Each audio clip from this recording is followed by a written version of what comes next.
Vamos a dar comienzo a los conceptos de geometría diferencial. Estos conceptos de geometría diferencial corresponden justamente al estudio de las curvas y las superficies en un espacio euclidiano tridimensional. Pero antes de nada vamos a hacer una pequeña introducción. Vamos a distinguir entre tres tipos de transformaciones o aplicaciones que corresponden al análisis no lineal, es decir, a una transformación de este tipo.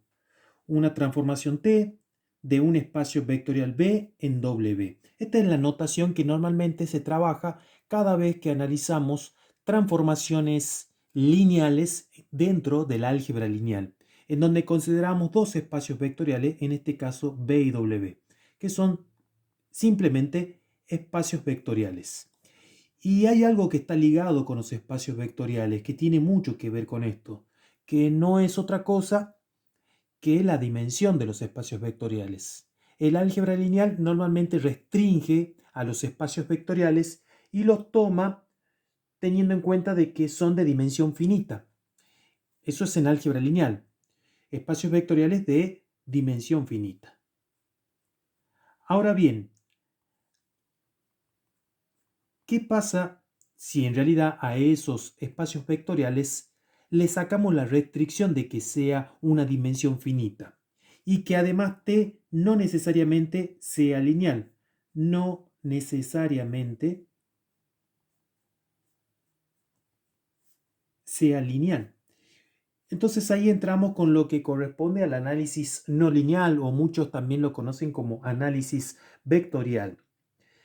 Concretamente vamos a considerar un tipo de funciones en donde vamos a considerar el dominio en el espacio euclidiano n-dimensional y el recorrido en el espacio m-dimensional. Es decir, que si consideramos una función f, ¿sí?, en un espacio n-dimensional que va a un espacio m-dimensional, allí vamos a hablar de un recorrido, ¿sí?, el espacio euclidiano m-dimensional, un recorrido y el dominio. Si hacemos variar los valores de n y m, vamos a encontrar distintos casos. Vamos a tomar el primer caso. ¿Qué sucedería si m es igual a n y a la vez también s es igual a 1? Entonces va a suceder lo siguiente, que vamos a tener una función que va a ir, bueno, si a n lo reemplazamos por 1, va a ir del espacio euclidiano en el espacio euclidiano. Y eso lo único que va a traer en consecuencia es que vamos a tener una función de este estilo. Si consideramos que el espacio euclidiano coincide con el conjunto de los números reales, entonces vamos a tener una función que va de R en R. Esto es lo que se trabaja dentro de los primeros años de la carrera. Allí hablamos de una función de una variable real, o también conocido como función escalar, variable real o simplemente función escalar.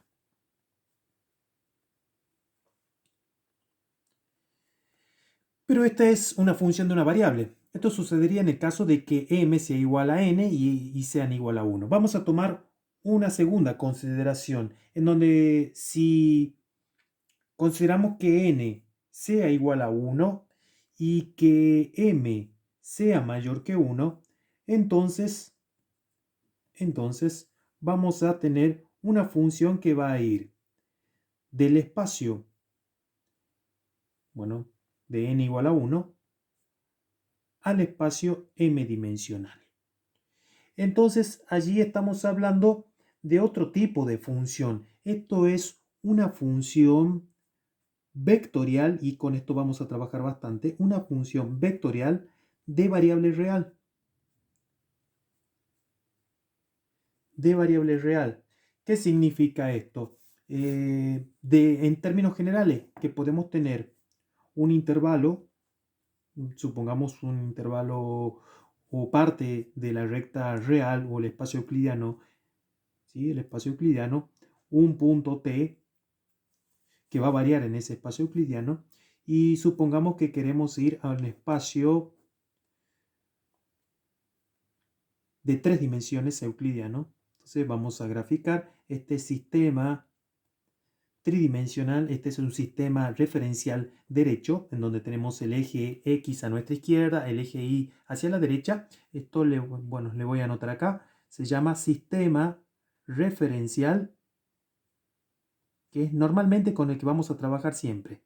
Derecho. La mayoría de bibliografías, tanto del análisis en varias variables, inclusive en geometría analítica, cuando se trabaja con cuádricas, o en la misma geometría diferencial, se trabaja con un sistema referencial derecho. Un sistema referencial izquierdo, bueno, intercambiamos el orden del eje X y del eje Y, es decir, que tendría el eje Y acá y el eje X hacia la derecha, y ahí estamos trabajando con un sistema referencial izquierdo. Pero es tan solo una perspectiva. Bueno, básicamente lo que hacemos es tener una aplicación, y cuando hablamos de una función vectorial lo debemos pensar de esta manera, analizándolo de una manera burda. Es decir, una función vectorial tomaría un punto dentro del espacio euclidiano, y esa máquina lo que me devuelve en realidad es un punto. Y es un punto que pertenece al espacio euclidiano en 3 dimensiones. Este sería un ejemplo. Vamos a colocar un ejemplo de una función vectorial de variable real, que creo que en los videos anteriores también hicimos varios ejemplos. Por ejemplo, f que va de n cubo, tal que f de t sea igual, bueno, podemos tener como el seno de t, coseno de t y t cuadrado más 1. Allí vamos a observar que lo que básicamente le damos un valor a t, y esta máquina, esta función, lo que me entrega es un vector de 3 coordenadas, en donde a estas funciones se le llaman funciones coordenadas. Pero ya vamos a hacer más hincapié un poquito más adelante con respecto a las funciones coordenadas. Esto es una función vectorial de variable real, ¿sí? Entonces debo analizarlo acá, justamente en el dominio y en el recorrido o codominio. Acá le puedo poner o codominio. Bien, eso sería en el caso de que estamos hablando de una función vectorial de variable real. Supongamos una tercera consideración ahora, de que si n es mayor que 1 y m es igual a 1, entonces puede suceder lo siguiente, que vamos a tener una función que va a ir del espacio n dimensional a un espacio euclidiano de una dimensión. Esto se conoce como campo escalar. Y los campos escalares son normalmente con lo que se trabaja dentro del análisis de varias variables. Por citar alguna bibliografía, el Larson o el Leighton, cuando trabaja con funciones de varias variables, hace hincapié a los campos escalares.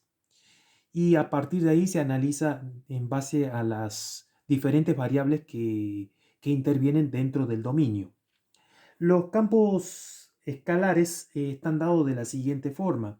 Lo que hacemos sería como la función inversa de la función vectorial. Ahora podría suponer un campo escalar, por dar un ejemplo, una función f que va de E3 n cubo. Después voy a mencionar, vamos a definir después lo que es un espacio euclidiano, tal que f de x, de y y de z puede estar dado, por ejemplo, por x por y sobre el seno de z. Fíjense ahora que, a diferencia de los anteriores, le podemos asignar una terna, es decir, un vector en 3 dimensiones, y esta máquina o esta transformación lo que hace es transformar un vector de 3 dimensiones en un número real. Quiere decir que vamos de un espacio euclidiano en 3 dimensiones, ¿sí? Supongamos que tenemos un punto acá, en el espacio en 3 dimensiones, le aplicamos un campo escalar y lo que obtenemos es un valor que pertenece justamente al espacio euclidiano en una sola dimensión. Allí estamos hablando entonces de un campo escalar. Bueno, voy a cambiar la hoja. Y vamos a hacer una cuarta consideración. Una cuarta consideración. Ahora, si suponemos que n es mayor que 1 y que m también es mayor que 1, entonces vamos a obtener lo siguiente. Vamos a obtener una función f que va a ir del espacio n dimensional en un espacio m dimensional, el cual nosotros ahora lo vamos a definir como campo vectorial. Sí, así como lo escuchan, campo vectorial. Que también hicimos una pequeña introducción dentro de los apuntes, ya habrán leído los apuntes en donde hablamos de campo vectorial. El campo vectorial tiene un concepto matemático y un concepto físico. Si vamos por la parte del concepto físico o la interpretación física, más que nada que está ligado con la temperatura, con la fuerza, con la gravitación, pero en realidad lo que me interesa es el concepto matemático. Y básicamente cuando hablamos del concepto matemático del campo vectorial, estamos hablando de que este campo vectorial transforma un vector dado a un espacio n-dimensional en un vector que puede ser de la misma dimensión o de dimensiones superiores o dimensiones más bajas. Vamos a hacer un ejemplo. Vamos a dar un ejemplo. Supongamos que tenemos el campo, normalmente la bibliografía trabaja con F o trabaja con B grande, W grande y B chica y W chica para trabajar con los vectores. Supongamos que vamos de un espacio euclidiano bidimensional a un espacio euclidiano bidimensional, tal que ese campo vectorial sea formado por los f de xy, en el cual podemos considerar como primera componente menos ix. Ahí está. Ya tenemos. Bien, entonces lo que se hace cuando se trabaja en dos dimensiones, voy a marcar justamente en dos ejes para analizarlo un poquito mejor. ¿Sí? Vamos a marcar, como veremos del espacio en dos dimensiones, tenemos un eje y, un eje x, menos x, menos y. Vamos a suponer que acá tenemos estos tres valores, 1, 1, menos 1, menos 1. Bien.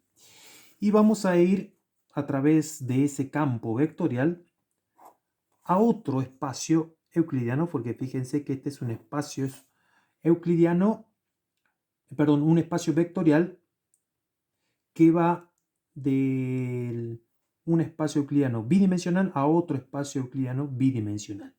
Entonces, este campo vectorial vamos a obtener lo siguiente. Supongamos que quiero calcular para el punto 1, 2. Entonces, que xy sea igual al punto 1, 1.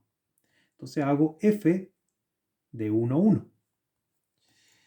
Quiere decir que estamos 1, 1, que pertenece al primer, aparte del espacio bidimensional de dominio, significa que estamos acá. Es decir, acá. Es este vector. ¿Sí? Tengo un vector bidimensional. Bueno, cuando evaluamos el campo vectorial en el vector 1, 1, lo que se hace es intercambiar las componentes, por lo tanto, y incluso se le cambia el signo a la segunda componente. Por lo tanto, me quedaría menos 1, 1. ¿Cómo grafico este vector que está en el espacio euclidiano bidimensional ya transformado al otro espacio m dimensional? En este caso también coincide que tienen la misma dimensión ambos espacios por el cual están relacionados a través de este campo. Primero que nada, vamos a tener como origen justamente el valor dado. ¿Qué quiere decir entonces? Que voy a marcar el punto 1, 1.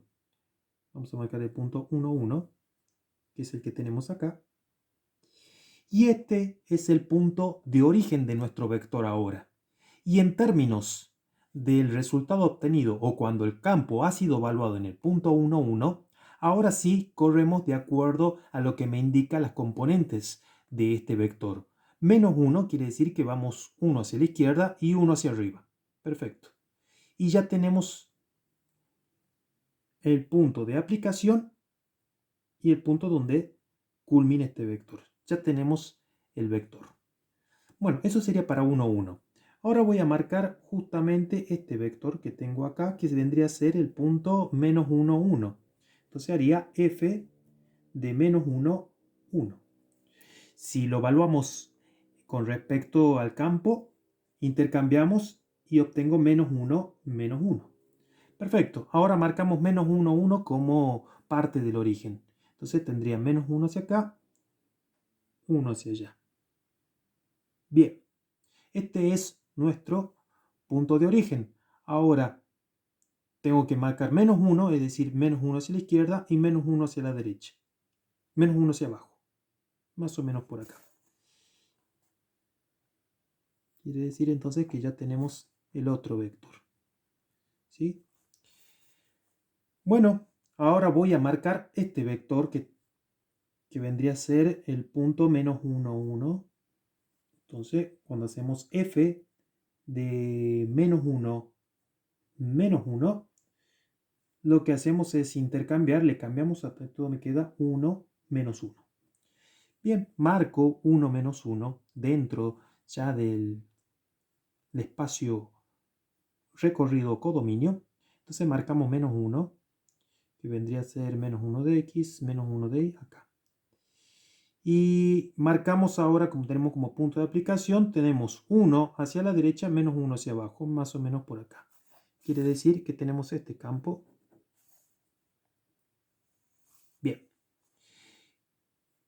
Van observando que voy siguiendo los vectores en este sentido. Ahora voy a colocar este vector que vendría a ser más o menos 1, 1. Entonces evaluamos para el vector 1, 1. Y bueno, lo que cambia es justamente que tenemos menos 1, 1. Entonces cuando marcamos 1, 1, perdón, este era 1 menos 1. Entonces acá es menos 1, por lo tanto acá sería 1, 1. Bien, entonces marcamos 1 menos 1. Cuando marco 1 menos 1, estoy más o menos por acá. Este vendría a ser mi punto de origen. Y ahora marcamos el punto 1, 1, es decir, 1 hacia la derecha y 1 hacia arriba. Más o menos por acá. Y ya tenemos el otro vector. Van a observar de que cuando dentro del espacio del dominio tenemos como una especie de caja en donde he considerado intencionalmente las diagonales, los vectores diagonales dentro de esa caja que hemos marcado acá, dentro de ese cuadrado. Cuando lo trasladamos a través de un campo, lo que hago es justamente encontrar un conjunto de vectores. Dicho de otra forma, cada uno de esos vectores ha sufrido una transformación. La transformación que ha sufrido es que se ha trasladado y se ha trasladado justamente hacia los vértices de ese cuadrado que antes se había tomado. Entonces acá estamos hablando justamente de otro tipo, o estamos hablando justamente de lo que es un campo vectorial. Podríamos tomar también en el espacio tridimensional. Supongamos que tenemos, vamos a hacer otro ejemplo, un campo que va de e cuadrado en e cubo, tal que f de xy es igual a, por ejemplo, a x, segunda componente y que la tercera sea la suma de las dos primeras. Bien, entonces, si hacemos el mismo trabajo, van a obtener algo bastante curioso. Voy a hacerlo así rápido para no demorarme tanto en esto. Esta es una pequeña introducción y bueno, los campos vectoriales son muy importantes dentro de la geometría diferencial, al igual que las funciones vectoriales en variable real. Como voy de un espacio bidimensional a un espacio euclidiano tridimensional, voy a marcar. Recuerden que este eje que ustedes tienen en la perspectiva debe estar más o menos a 45 grados X y formando el sistema referencial derecho. Perfecto. Cuando evalúo para F1, 1, es decir, estamos acá, ¿sí? Para este vector 1, 1, tengo como primera componente 1, como segunda componente 1 y como tercera componente la suma de los dos componentes, entonces me quedaría 2. Entonces marco acá el 1, Voy a marcar el 1, vamos a suponer que tenemos por acá. Y tengamos en cuenta que esto es una proyección. De esta forma, esto es una aproximación. Acá tenemos nuestro punto de origen. ¿Y hacia dónde vamos a señalar con respecto a la tercera coordenada? Vamos a señalar justamente hacia arriba en dirección del eje Z, con 2 unidades. Perfecto.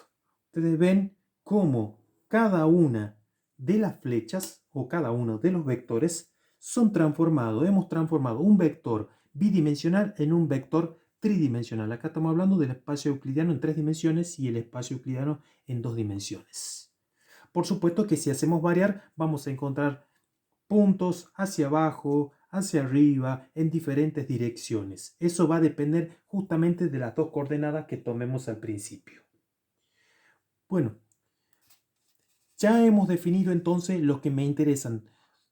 2 de los objetos matemáticos más importantes, que son las funciones vectoriales de variable real, los campos vectoriales y el campo escalar. El campo escalar es en realidad un caso especial del campo vectorial, que es justamente cuando el espacio m dimensional es igual a 1. Así que normalmente son los conceptos que vamos a tener en cuenta. Bueno, vamos a definir algo más. La definición de espacio euclidiano, algo muy importante, no sé si se llega a ver ahí, espacio euclidiano, porque hemos trabajado justamente con el espacio euclidiano y no con el espacio formado por los números reales. Vamos a definirlo en términos del espacio euclidiano porque como vamos a trabajar con espacios vectoriales, me interesan justamente los espacios vectoriales euclidianos. Entonces, para definirlo, vamos a tomar una definición muy importante con respecto al espacio euclidiano. Entonces, cada vez que trabajemos con las curvas y con las superficies en el espacio, vamos a hablar del espacio euclidiano tridimensional o bidimensional. No vamos a tener en cuenta dimensiones más altas. En realidad, la generalización es casi un proceso muy particular porque en realidad cada vez que analizamos un cierto objeto o una cierta definición, un cierto teorema para un espacio tridimensional o bidimensional, los podemos generalizar para n dimensiones o dimensiones más altas. Bueno, decimos que el espacio euclidiano en 3 dimensiones, es decir, n cubo, es un conjunto, es el conjunto básicamente formado por ternas. Es decir, por ternas ¿de quién? Por ternas de números reales.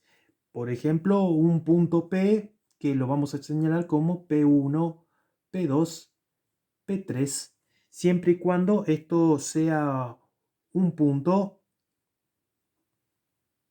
que pertenezca a quien debe pertenecer justamente al espacio euclidiano en 3 dimensiones. Básicamente lo que hacemos es una interpretación del eje X, el eje Y, sepan disculpar si no soy muy prolijo, un punto P, ¿sí?, que pertenece al espacio euclidiano en 3 dimensiones. Allí estamos hablando entonces de un espacio euclidiano.